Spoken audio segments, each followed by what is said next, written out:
Hello friends, ரொம்ப டேஸ்ட்டாக நார்கோயில் ஸ்டைலில் அடை பாயசம் பண்ணுறதுக்கு 250 கிராம் அடை.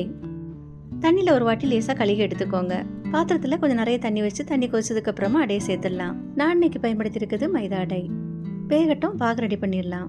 1/2 கிலோ மண்டை வெல்லம், 1/2 கப் அளவு தண்ணி சேர்த்து பாகு சேர்த்துடலாம். பாகு பதம் எதுவும் தேவையில்லை, கரைஞ்சி வந்தால் போதும். 1/4 கிலோ அடை எடுத்துருந்தோம். 1/2 கிலோ மண்டை வெல்லம். சூடாக இருக்கும்போதே மெட்டல் வடிகட்டில் வடிகட்டி எடுத்துக்கோங்க. மிதமான தீயில அடை நல்லா வெந்து வந்திருக்கு. பாத்திரத்தில் சாதாரண தண்ணி வச்சு உடனடியாகவே மாற்றி எடுத்துக்கலாம். நல்லது 2 நிமிஷத்துக்கு அப்புறமா தண்ணியை மாற்றிட்டு வேற பாத்திரத்துக்கு மாற்றி எடுத்துடலாம். அடிக்கனமான பாத்திரம் அல்லது நான்ஸ்டிக் பேனில் 1 2 டேபிள் ஸ்பூன் நெய். அடையை சேர்த்து குறைவான தீயில 1 2 நிமிஷம் நல்லா வதக்கி விட்டுக்கோங்க. 2 நிமிஷம் வதக்கி விட்டதுக்கு அப்புறமா நம்ம வடிகட்டி வச்சிருந்த பாகு சேர்த்ததுக்கு அப்புறமா பாகு அப்படியே குறுக்கி வரணும். அது வரைக்கும் நல்லா வேக வச்சு எடுத்துக்கோங்க.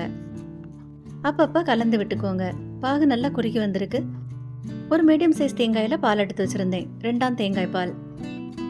அடி பிடிக்காம அப்பப்ப கலந்து விட்டுக்கோங்க. மிதமான தீயில ஓரளவு குறுகி வந்ததுக்கு அப்புறமா 1/2 டீஸ்பூன் ஏலக்காய் தூள், 1 டீஸ்பூன் சுக்குத்தூள். சுக்குத்தூள் இல்லைன்னா சேர்க்கலனாலும் பரவாயில்ல. ஏலக்காய் பவுடருக்கு பதிலாக 4 ஏலக்காய் தட்டி கூட சேர்த்துக்கலாம்.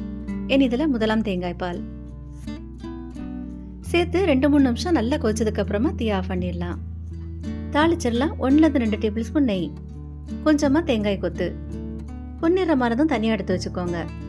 முந்திரி பருப்பு ஓரளவு பொரிஞ்சு வந்ததுக்கு அப்புறமா கிஸ்மிஸ் பலூன் மாதிரி வந்ததும் தாளிப்பை நெய்யோட அப்படியே பாயசத்தில் சேர்த்துக்கோங்க. கூடவே தேங்காய் கொத்து. கடைசியா கொஞ்சமா உருக்காத நெய் சேர்த்துக்கோங்க. வாசனை ரொம்ப சூப்பரா இருக்கும். ரொம்ப டேஸ்டா இருக்கும். ட்ரை பண்ணி பாருங்க. தேங்க்யூ.